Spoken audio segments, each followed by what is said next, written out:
This is not respectful, so we have to move on now and be respectful to the Congressman. Joining us now, as we mark 100 days that the Democrats have officially been in control of the House. What has the party accomplished and what's ahead? The chairman of the House Democratic Caucus, Congressman Hakeem Jeffries of New York. He's also a member of the Judiciary and Budget Committees. Great to have you on the show. Congressman, do you like to get into any of the pop culture discussions? They're exhausting. Talk Game of Thrones or Billions or the Avengers or Star Wars. Always Star Wars. Any takes?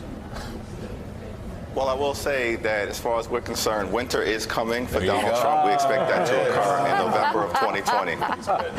Okay, very good. Congressman made the turn. It was a hard turn, but he made it. So 100 days in, what's your party's, what do you think your party's most important accomplishments have been, contributions to the country, and what do you still have a long way to go on?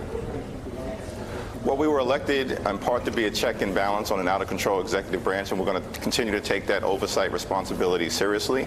But primarily, we've been focused on kitchen table pocketbook issues, trying to get things done on behalf of the American people to bring our democracy to life. We started with a reckless 35-day government shutdown. We were able to end that successfully. Donald Trump engaged in an unconditional surrender. We reopened the government, didn't give him a dime of taxpayer dollars to do it. We enacted a bipartisan border security agreement. We increased pay by 1.9% for hardworking federal employees. We've passed H.R. 1 to bring our democracy to life, the most significant democracy reform bill perhaps ever to hit the floor of the House of Representatives. We've worked on gun violence eradication with comprehensive universal background check legislation. So what did you come up short on? What growing pains have you all endured over the first 100 days? Well, we embrace the enthusiasm of all of our members. We're united, we're strong. But of course, we authentically represent the gorgeous mosaic of the American people. So we embrace that diversity. That also means that often is a diversity of opinion. But we've consistently come together to get to 218 votes to move legislation onto the floor of the House of Representatives and successfully vote it out. We'll continue to do that, and we'll continue to focus on the two primary things over the next 100 days that we said we wanted to get done for the American people: lowering health care costs with an emphasis on driving down the high cost of life-saving prescription drugs, and moving closer toward enacting a real infrastructure plan. All right. David Ignatius is in Washington, has a question. David. Congressman, looking at these first 100 days, some people would say that the debate has really been dominated by proposals from the left of your party. AOC's Green New Deal has taken up, hours and hours of debate and discussion. Medicare for All, which has been floated by Bernie Sanders, but has a lot of support in the House. Same thing. Should you and Speaker Pelosi take greater control of the agenda, and if so, how? Well, Speaker Pelosi has tremendous control over the agenda. I think nobody questions that. She's been a phenomenal legislative leader, and the caucus is united behind that leadership. There's a singular principle on health care that brings us all together. That is that in the wealthiest country in the history of the world, every single American should have access to high-quality, affordable health care. That unites us. Now, people have different proposals, but there are 218 votes that exist right now to strengthen the Affordable Care Act and make sure that we protect people with pre-existing conditions, which is obviously something that the Trump Justice Department and the administration is trying to take away.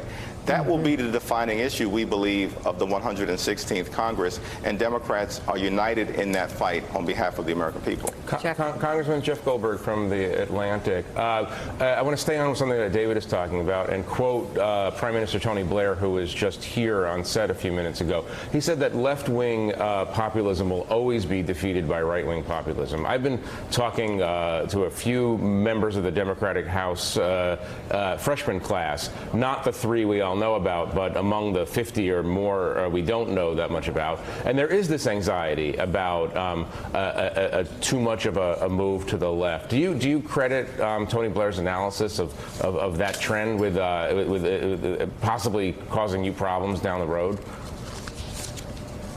I don't, in part because I think the fundamental goodness of the American people will always triumph over efforts to try to divide us.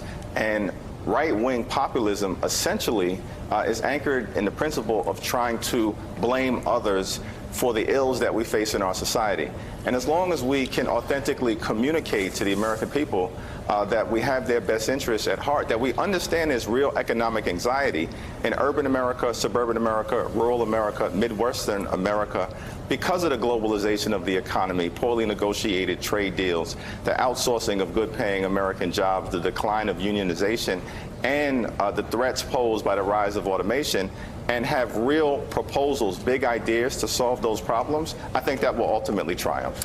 All right, Congressman Hakeem Jeffries, thank you very much for being on this morning. Thanks so much. And before we go to break, we got two polls to show you. One's from Monmouth, it's Iowa. Take a look at these poll results in terms of how the Democratic contenders are doing. You got Joe Biden at the top. Look at third. Anything else stand out to you? John Hellman. You know, I think we're seeing the Biden-Sanders thing has been kind of persistent throughout. You know, we're still waiting for Joe Biden, but the real movement here has been Mayor Pete over the course of the last month. He's on a roll and has had a really strong run. I think the question for him is going to be, how he sustains that. He's got his official announcement in South Bend this weekend. Here's New Hampshire, St. Anselm. There he is again. So he's the fresh face and the guy who's on the make right now.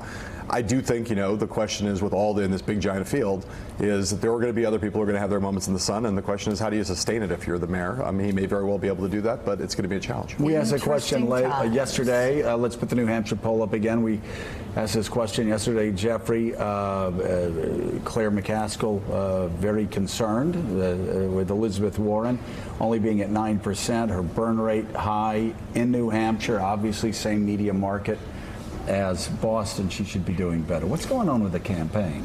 What's going on with the campaign? You know, I'm looking at these charts, and what strikes me is that there's 10 or 12 people who don't even make this. 10 or 12 major figures. Like That's what's interesting. Cory Booker's barely creeping up into the top tier or the top 7 or whatever it is. It's I hate to be that guy the media scold, but it's like these polls don't really mean that much because we're not having an election for a while. I know it's more exciting. God. I'm sorry. Jeez. Ladies and gentlemen, hold on 1 second. It is a true thing. Yeah. The Jeff Greenfield Award for the morning goes to Jeffrey Goldberg. Jeffrey Goldberg. You know what? I accept with. That's good company. I wear your scorn like a badge of honor. I'm sorry. I think you're interesting. You sound like my mother, who always said, Yeah. "Judge yourself by your enemies, Joey." Yeah. So tell me, when do these polls start to matter? You got to ask Heilman that. He's the When do these expert. polls start to matter? Certainly they'll start to matter a lot more when we know what the entire field is. We still don't know. Terry McAuliffe, Michael Bennett, Biden. Steve Bullock, Joe Biden. 4 people who are not yet in the race, who are all big figures potentially. And by the way, all in Biden's lane. And we haven't had a debate yet. So certainly not until at least that we forget to see all these guys up on stage, guys and gals up on stage with each other. Jeffrey Goldberg, thank you very much We for being love on you. this morning. And still ahead this morning, fallout after But I have to go. Attorney General William Barr says he thinks Trump's 2016 campaign was spied on. The president and top Republicans like Congressman Devin Nunes are already running with it. And as we go to break, we want to send our congratulations to one of our booking producers.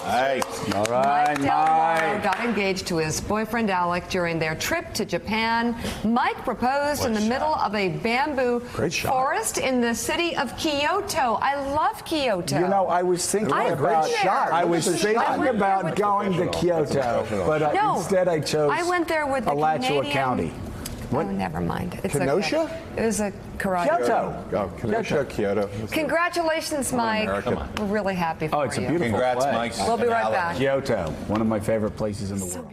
Thanks for checking out MSNBC on YouTube, and make sure you subscribe to stay up to date on the day's biggest stories. And you can click on any of the videos around us to watch more from Morning Joe and MSNBC. Thanks so much for watching.